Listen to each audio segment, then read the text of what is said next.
अस्सलाम वालेकुम सज्जनों, मित्रों ते बेलियो। ये दुनिया ने एक मुसाफर खाना है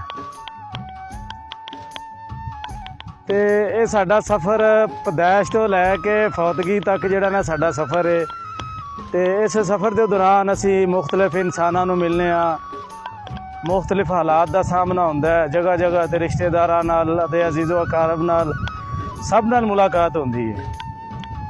तो सज्जनों, इस सफ़र के दौरान बंदा वही है कि जिहड़ा पिछे आदि चंगियां यादां छड्ड के जावे, चंगा सलूक करे, अपना वरतावा मेल जोल मिलन सारा कुछ चंगा रखे।